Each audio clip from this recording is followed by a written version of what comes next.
നമ്മൾ ദൈവത്തോട് പ്രാർത്ഥിക്കുന്നതെല്ലാം ദൈവം കേൾക്കുന്നുണ്ടോ? ദൈവവചനം എന്താണ് പറയുന്നതെന്ന് നമുക്ക് നോക്കാം. സങ്കീർത്തനങ്ങൾ 18:6. കഷ്ടതയിൽ ഞാൻ കർത്താവിനെ വിളിച്ചപേക്ഷിച്ചു. എൻ്റെ ദൈവത്തോട് ഞാൻ സഹായത്തിനായി നിലവിളിച്ചു. അവിടുന്ന് തൻ്റെ ആലയത്തിൽ നിന്ന് എൻ്റെ അപേക്ഷ കേട്ടു. എൻ്റെ നിലവിളി അവിടുത്തെ കാതുകളിലെത്തി. എൻ്റെ നിലവിളി അവിടുത്തെ കാതുകളിലെത്തി എന്നാണ് ഈ വചനം പറയുന്നത്. അടുത്ത വചനം സങ്കീർത്തനങ്ങൾ 40:1-2. ഞാൻ ക്ഷമാപൂർവം കർത്താവിനെ കാത്തിരുന്നു. അവിടുന്ന് ചെവി ചായ്ച്ച് എൻ്റെ നിലവിളി കേട്ടു. ഭീകരമായ ഗർത്തത്തിൽ നിന്നും കുഴഞ്ഞ ചേറ്റിൽ നിന്നും അവിടുന്ന് എന്നെ കരകയറ്റി.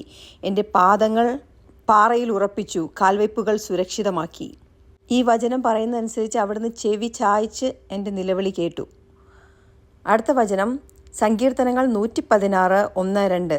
ഞാൻ കർത്താവിനെ സ്നേഹിക്കുന്നു. എൻ്റെ പ്രാർത്ഥനയുടെ സ്വരം അവിടുന്ന് ശ്രവിച്ചു.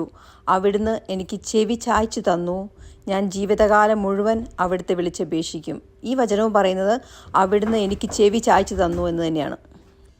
നമ്മൾ പ്രാർത്ഥിക്കുന്നതെല്ലാം ചെവി ചായ്ച്ച് കേൾക്കുന്ന ഒരു ദൈവമാണ് നമുക്കുള്ളത്. അതുകൊണ്ട് നമ്മുടെ ഒരു പ്രാർത്ഥനയും കേൾക്കാതെ പോകില്ല എന്നാണ് ദൈവവചനം പറയുന്നത്.